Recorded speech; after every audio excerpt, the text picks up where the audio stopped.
Good evening, everyone. Today is September 10, 2024, at 6 p.m. I call for order.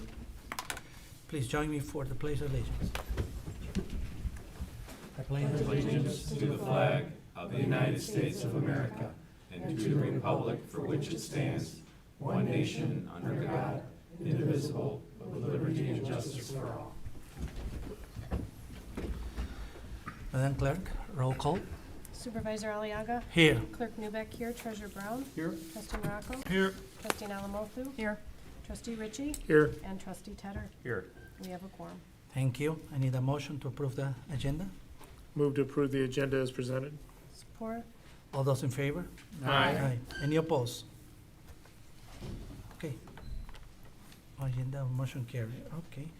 Board and public announcement. Any board members that would like to address? Okay, Carrie. Independence Township firefighters, Local 2629, will be conducting their annual Fill the Boot Drive on Friday, September 13th and Saturday, September 14th. Both the days, the volunteers will be located at the intersections of Main and Washington and Sashbaugh and Maybe from 9 to 5 p.m. Please use extra caution in traveling in these areas during this fundraiser. The funds raised during the annual Fill the Boot Drive will support the mission of the Muscular Dystrophy Association. And also another, we have the 7th annual 5K bucket run and walk that's scheduled for Saturday, September 21st. This event is organized by Disaster Relief at Work, who is dedicated to providing relief to communities around the U.S. that have been hit by natural disasters. The 5K will begin at Clarkston Community Church and will go through Clintonwood Park. That's all I have. Thank you, Carrie. Okay, moving on. Public comments. Anyone from the audience would like to address to the board for 5 minutes? Anyone? No? Anyone online? Okay. Please state your name and address. Name is Mark Newsom, 9410 Ortonville Road, Clarkston. Just a couple quick notes. Bear with me. As far as the road tax, I think that's still in discussion, what we can do with the extra funds. And with the recent power outages we had, I was curious if any of those funds could be used for small generators or battery backups for the lighting system at major intersections. I mean, it took MDOT almost 2 days to get anything out to some of the major, like on M15, and I-75. I didn't travel during that outage to see who had power, what intersections, but I'm sure a lot of them, like, Dixie Highway along that, M15 downtown. I mean, is it possible? Something to look into, maybe? Okay. Like I stated a second ago, I live right on M15 by Radley Lake and Hadley Road. Over the period of the last 2 weeks, I've watched semis going down Radley Lake Road west. I have watched well over 500. And they're hauling dirt to a location, not sure what the private road is, but it's off of Reese Road. And personally, if I lived on one of those dirt roads and this was going on, and there was no permits pulled as far as like on the site, because all they're doing is filling a valley. It's not wetlands, it's just a valley, and somebody's probably gonna put $1 million house back there. But I would be so pissed, especially if you guys, like you talk about, if they live on a dirt road, you have to maintain your own road. You guys don't help.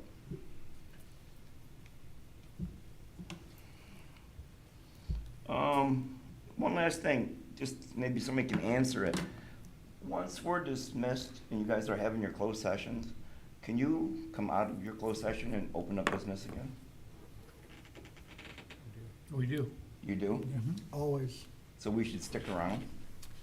I mean, is there anything that is not on the agenda that you could possibly bring up after the fact? No. I don't mind answering that.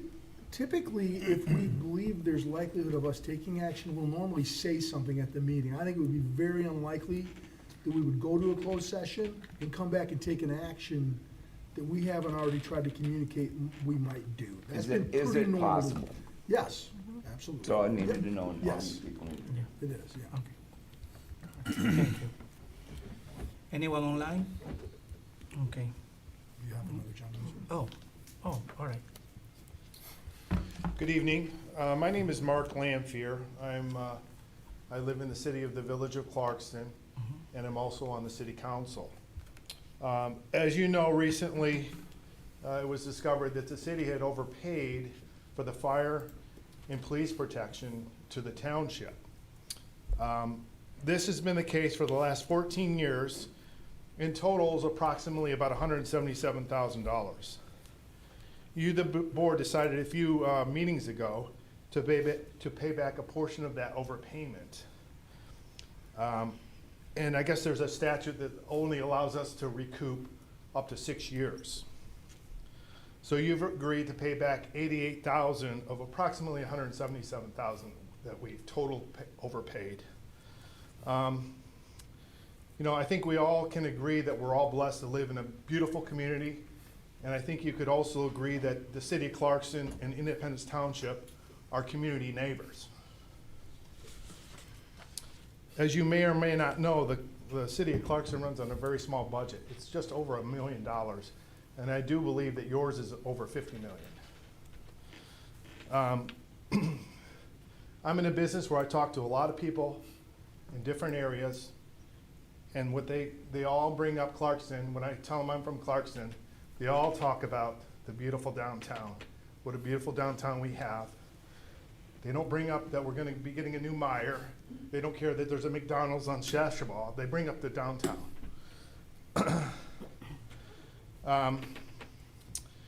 It's easy to lose sight of what you have when you have it every day, but we do live in a beautiful area. I think we'll all agree.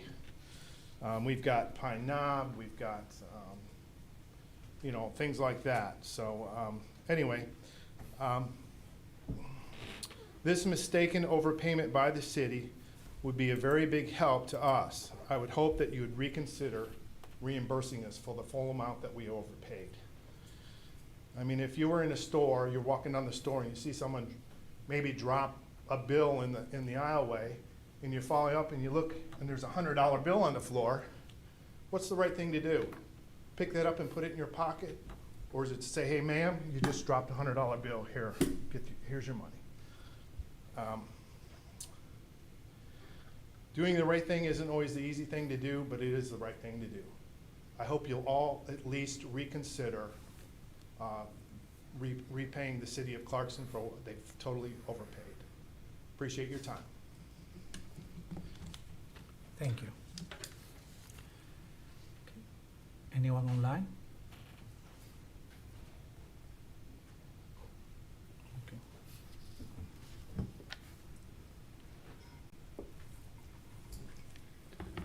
Hello, Darwin Moore, 9165 Evie Road, Clarkston, Michigan. I've been up here a number of times. I'm not new to any of you. I've been trying to get something resolved about a ordinance regarding docks, and no one is following up with me. No one's following through. You've all told me you would be in touch. Well, I can't say all of you because there's a couple of you that have not. Most of you have said you would follow up with me. I've been told that I would get something in writing so I could put my dock in. As Mr. Lampier just said, doing the right thing is not always easy to do, but we need to start seeing some actions that are right, okay? You have changed an ordinance that is no longer there. I have been told by multiple people that this is wrong, that it would be corrected, yet I cannot even get an email, a return call, or anything from people that say they will do this for me, okay? I don't know what the holdup is, but I am consistently given misdirection, misinformation by different departments, and it's not right, okay? It's not good. It's not good for the board. It's not good for the township. It's not good for the community. and to ambiguously just enforce what you want, how you want, and everything else is wrong. I don't know why we can't get some communication and get this resolved, one way or the other. You have failed to give me anything in writing telling me one way or the other.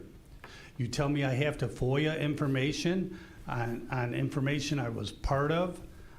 As a resident, this is my information. I'm paying taxes for this information, yet you want to charge me for more to get this information. That doesn't seem right to me. It seems like the sweetheart deals or backroom deals that you hear so much about here, it seems like there's a lot going on there. And none of you want to address it or bring it up or confront it. I am asking you to please give me something in writing, denying me, allowing me, or whatever to resolve this so I can move forward. I'm getting tired of pleading with you, okay? And it's a shame. It truly is a shame. I'm disappointed in the leadership in so many ways. I've been out talking to residents. People are not happy with it. And I don't know if you don't know that this is not reflecting on you, or it is reflecting on you, or what's going on. A number of you said you're on lake boards. I think at least 4 of you are set on lake boards. And you know it's not right. I have emails, I have all kinds of information, but none of you seem to really want to address it. So it's not gonna go away. I'm gonna keep coming here, I'm gonna keep bringing it up, I'm gonna keep talking about it, and I'm gonna pursue it, okay? I want something in writing telling me either I can't and why I can't, or that something that will resolve the issue so I can address it, okay? I am running for township supervisor as an independent, okay? That has nothing to do with this, but I would like this resolved before the election. I think you as a board have a duty to the residents to do this, okay? As a resident, I expect it. This has been going on 12, 13 years now, and it's a shame that you sit here and let this go on. You talk about overspending on legal budgets, how you've spent $40,000 in January, $40,000 over your annual budget in 1 month. But yet every one of you has to contact an attorney. Every one of you have made calls to the attorneys. You've brought in the prosecuting attorney. You've called the township attorney. Let me remind you, these are different attorneys that you're paying all this to for something that should be as simple as saying, hey, we don't enforce it, we will resolve this. But you don't. So if not, at least tell the people why you're not doing it. Tell me why you're not doing it. Give it to me in writing so I know where to go with it. That's all I have to say right now. Thank you. Thank you.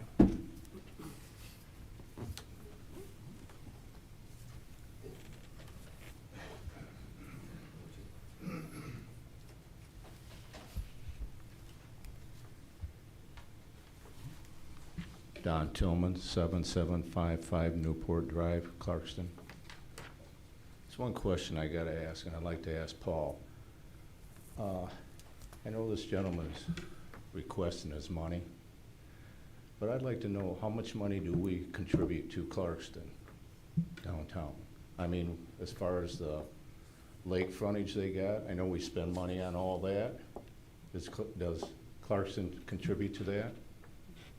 If you want to give me a call in the morning, I'd be happy to. Well, I'm just understanding that they're wanting their money, but what do we spend in that town? I'd be happy to look that up for Okay, you. I'm just curious You can on come to that. my office anytime, tomorrow, Thursday, I'd be happy Just to. curious on what our cost goes over there. Happy to look at that with you. All right, thank you. Yep. Okay, thank you. Okay, anyone else online? All right, moving on. We're gonna have a public hearing. We're gonna have presentations and report, no carry postpone agenda, consent agenda. Consent agenda, we have number 1, request to approve the Board of Trustees regular closed session meeting, minutes of August 27, 2024. 2, request to approve the September 3, 3rd, 2024 check run including ACH, $1,377,477.03, and ratify the August 30, 2024 payroll of $362,593.85. 3, request to approve the participation and proposed settlement regarding aqueous film forming foam product liability litigation. And 4, request to approve the 2024 budget amendment. Number 28, budget cleanup for the general CIA and general CIP funds, post. And then 5, request to approve Brady Lodge rental and alcohol Saturday, October 19, 2024. And 6, request to approve Brady Lodge rental with alcohol Saturday, December 26 and 2024. I need a motion to approve the consent agenda. Move to approve the consent agenda as presented. All those in favor? I'll support. Oh, support, sorry. Okay, all those in favor? Aye. Any opposed? Okay. Okay, regular business. We have our assessor director assessing, Kim Finley. Please, Kim, come to the podium. Lower this mic. Good evening, Township Board. Good evening. As most of you know, in order for the treasurer to put millage rates in his system and generate a tax bill every December, you must approve and adopt the millage rates. In 1978, there was the Headley Amendment that was passed that rolls our millage rates back if we are collecting more inflation on our values than what the average inflation rate is. So what I'm bringing before you this evening is last year's millage rate on the L4029. They're being rolled back about 0.5%. So all 4 millage rates will be less for 2024 tax bills. And in addition to the Headley Amendment, just to clarify some questions that I've received this week, that was passed in '78. Proposal A was passed in 1994. So we have 2 things that limit us to how much revenue we can generate. So we have Headley Amendment rolling our rates back. We have Proposal A limiting our taxable value increases to 5% or the rate of inflation, whichever is less. So there's 2 safety nets there to help reduce the burden on the taxpayer for large assessment increases. It's not an easy system to understand, but the state legislators have made an effort to reduce the pain of those large real estate value increases each year. Before Headley Amendment, we were getting 8, 10, 12, 14% valuation increases every year. So now it's 5%, but it still is a huge chunk to everyone. So the motion you have before you is to approve the rates as presented. General fund would be reduced to 0.9395. Fire operation millage, which expires this year, is 3.372. Police millage, 2.8531. Safety path, 0.4140. And in the MAFE, you will also see some revenue projections based on those millage rates. And we back out the CIA and the DDA capture so you can see an estimate of what will be going into those accounts. Paul? I know there's part of the description in here that talks about that we're recommending that we use the maximum allowable millage. And I think we see that just about every time. Is this put in here because sometimes we're not levying the full millage? And I don't think we have that situation now in any of our millages, do we? No, we do not. Okay, so that language is indicating we're levying the most we were allowed to, but that's generally been the case every year, is that right? Generally, we do levy the max because we're being rolled back every year and we're having a hard time keeping up with inflation. I like Yep. to pick on the fire department because those trucks received a 100% increase in value, in Yeah.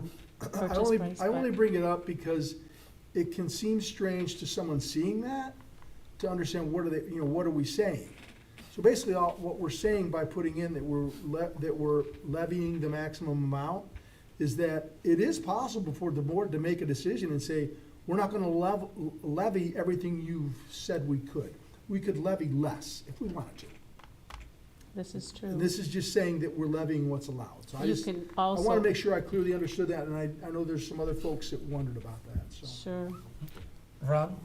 Yeah, just to piggyback off that, it's only been, I don't know, 8 or 9 years, I don't know the exact time frame, but up until about 8 or 9 years ago, the fire department never levied the full amount, so. Mhm.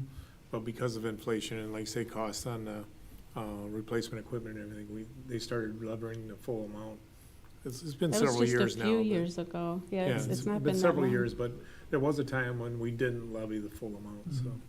So that's part of the reason why that's in there as well, so.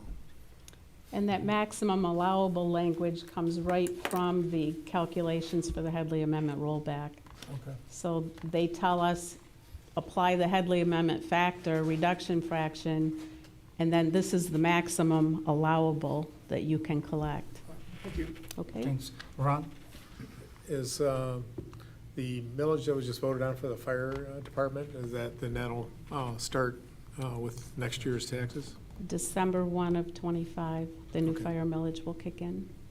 If we did not renew it this year before it expired, it's not considered a renewal, it's considered a new millage by statute. Okay, so that's why we're not saying that right now, it's not Correct. until next year, so. All right, thank you. Okay? Sam? I want to thank Kim for taking a couple hours to explain all this to me this week, which was very helpful. And one of the points you had made is when it's either 5% or the rate of inflation, whichever is lower that we go off of, right? Correct. And were you anticipating it to be below 5% in the future? For the first time in 3 years, 2025, we're on track for 3.2%. We still have a couple more months to be factored into that calculation before it's published. But the last 2 years, we've gotten the maximum of 5. Prior years, sometimes it was 1.2, 2.4. But since COVID, it's been close to 5 or over 5. And I guess my question, because I'm still trying to grasp all of this, is that if we go down to a 3.5% next year, inflation, lower, and we're rolling back with the Headley Amendment, so that means that next year we actually would be anticipating bringing in even less millage revenue? No, because of how much new construction we currently have. Headley Okay. Amendment allows you to collect the rate of inflation plus revenue on any new construction. Okay. But when that new construction stops, we're gonna be trying to live on that 3.2%. Thank you. Ron? Yeah, I think piggyback off what you said, Sam, I think part of that, Kim tries, when we do the budgeting process, she tries to project what the change in the tax will be because of new construction and everything. She tries to forecast that as well, based off what the building department, and everybody says in their meetings, as far as what they think, number of houses and stuff, so she puts that as part of her factor in the budgeting process, so you But- can see those numbers, so. Yes, there's 3 components to that. I knock on building and planning's door to find out what's coming, what can I put in these budget projections for the next few years. And then Rick knocks on my door and says, how realistic is this? And then we create a spreadsheet together that lets you look out 5 or 10 years as to where we're gonna be. Like I say, it's not super accurate, but I mean, it's, Right. it's, at least gives you some idea of where that, I don't know, it's almost like a buffer amount that she's talking about, that's more money than you would get if you weren't having building, so it kind of lets you Right. see that little factor. Well, some people were interpreting this as that we were using this to raise the taxes, and that is not, No, no. the state of Michigan requires us to roll back. to reduce the millage and then, okay. Correct, and then that new construction, we also prorate how much is going into CIA and how much is going into DDA, because 100% of the new construction is being captured by DDA. There may be some new apartment buildings going up, the car wash may go up. Right. So I keep track of what's going on Sashaba as well. So with the CIA coming to an end, the traffic light being the last project, I believe, is that then going to, that capture that we're not gonna be capturing anymore will now be a full capture for the township's taxes after this year, like going into next year? Do we get all the CIA money back to the general fund type? When the debt is paid off, it will come back. Okay. The county has reached their cap on what they're going to contribute. I expect that to be maxed out this year. So next year, we will only be capturing our own money to pay off debt. The plan expires, I believe, in 2028. We're looking at having that paid off possibly a year and a half early. Okay. Okay. Thank you, Sam. Thank you, Kim. Anyone would like to make a motion? I'll move to approve the 2024 tax rate request L4029 and adopt the Charter Township of Independence 2024 millage rates for the 2025 budget year as presented. Second, okay, there's a roll call. Clerk Newbeck, yes. Treasurer Brown? Yes. Trustee Morocco? Yes. Trustee Alamothu? Yes. Trustee Ritchie? Yes. Trustee Tedder? Yes. Supervisor Aliaga? Yes, Motion carried. thank you. Do we get a chance to speak on this? Yeah, If you, why not? I don't see why no. Okay, if you wanna say something, sure. Thank you. Thank you. Thank you. Thank you.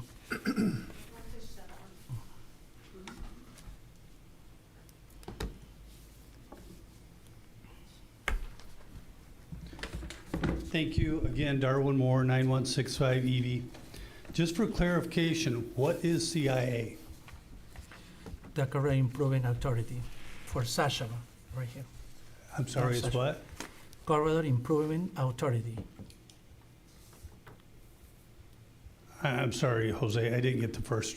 Corridor, okay. Yeah, Corridor Improvement Authority, yes. okay. And the other one is downtown? DDA. DDA. yeah. Downtown Development Authority. Authority, yeah. Okay. So the taxes we're paying, a portion of that goes into these two? No, okay. Real quick, Rick. Go ahead. Okay, Paul? So, if you remember back when we were young, Sashaba's 2 lanes. From maybe the wall, remember, it was just 2 lanes. I'm still young, Paul. Yeah. Wasn't that long ago. We know each other from junior high, just so, I think he's okay with me saying that. When all that got fixed up with the boulevard and everything that was put in, the methodology to do that was a corridor improvement authority. Establishing that set the base of taxable values for the properties in that corridor only. And the idea behind it is the township borrows $4 or $5 million and we spend the money to make the improvements in the corridor. And then the properties in that corridor and only in the corridor, they will increase in value at a higher rate because of the improvements. We capture a portion of that increase to pay back the millions we borrowed to fix it. So we've been paying that back. We're gonna pay it off early, I think. It only applies to properties in the district. So you would never see it on your tax bill. And the DDA is only properties in that district. And again, it's a methodology so that communities can try to improve downtown areas or corridor areas and get the money to do it ahead of time. And then as property values increase, they capture a piece of that to pay it back. That's Okay, all. so that only affects those areas, not Yes. the rest of the, No one else pays a penny. okay. Yeah. And this, I recently got a letter, okay, from the assessor stating that they were gonna come out, reevaluate my property or something to that effect. I'm not sure how many people got it, where it went. I kind of assumed it's because I'm up here asking questions, because last time the dog people came out, I was up here asking questions. So, but as you come out and reassess houses, that doesn't lift the cap or anything. That's just I'm not really sure why. My house is less than 20 years old, okay? You're coming out to reassess, there's been no changes, major changes, anything. I'm happy to fill in. Why don't you have Kim speak to that? Yeah, King Kim, comes back. Kim, come up. Explain Thank that, you. please. Give your 2-hour lesson right now. So, We're mandated, not mandated, it's strongly recommended by the State Tax Commission that we review 20% of our properties in each class every year. Surprisingly, or maybe not, there's many people who build or demolish things without permits. Permits are the assessing office's Bible to track all of these improvements. But because so much is done without permits, they want us to go out, review the condition that the property is in. Have they put up a shed? Have they put up a deck? Sometimes it's an in-ground pool, sometimes it's a $100,000 barn. And that's why we go out and do a 20% review every year. And in a prior presentation that's on our website, you will see the impact of the revenue generated from keeping those assessments in line with 50% of market value. So we're not targeting anyone. This year we did 4 or 5 lakes for reappraisal projects, plus some other areas. And we just keep a cycle going to keep looking at as many properties as we can every year. Thank you, Kim. Fair enough? Yeah, thank you. All right, Jose? yeah, One other, okay, I, yeah. go I ahead, got the same letter. I live on a lake. As did I. okay? Yeah. Okay, so now I cannot do the same things that everybody on a lake can. So will my taxes be reduced because I'm under a wetlands ordinance instead of a lake ordinance? I think if you raise them based on things, they should also be lowered if something has been changed. I'm paying lake taxes, but I'm not allowed the same rights that everyone else is. So I think being assessed, that should affect my assessment. I'm willing to discuss that later with the assessor or whatever, but Okay, all right. I'm asking, I mean, if something has gone down, then the taxes should go the other way, not just looking for ways to increase it, it also should be reduced, correct? To be fair to the residents, if they tore a shed down or whatever. That's a conversation maybe you have to have with Kim later. All right, If you have a court document or a deed restriction telling you that you cannot put a dock in and you cannot use the water, then by all means bring it to us and we will evaluate that. Okay, the township definitely has it, but I will bring it. okay, thank you, Kim. Okay, we don't have a closed session tonight. Communication future agenda item report. Report, Building Department, August 2024. 2 minutes, Walders Lake, Improving Board, January 2024. And 3, Walters Lake, Improving Board, April 2024. Board member comments. Jim? Yeah, I just, been, refraining from saying anything, but since being on the board since November, and I didn't think there was really an appropriate place otherwise. But, as we know, Mr. Moore has opted to exercise his privilege to come up and say some opening remarks. And, you know, my understanding of his issue, and I'm not looking to incite a debate or discussion per se, is that Mr. Moore does in fact have a dock on his lakefront property. My understanding is through a court order that he's prevents him from putting it in a space or a configuration to his liking, but that otherwise there is a dock that allows him the same enjoyment that any other riparian on that lake enjoys. So I think it's important for the public to know that. Thank you. Okay, thanks, Jim. Okay, any motion to adjourn? Move to adjourn. Support. All those in favor? Aye. Any opposed?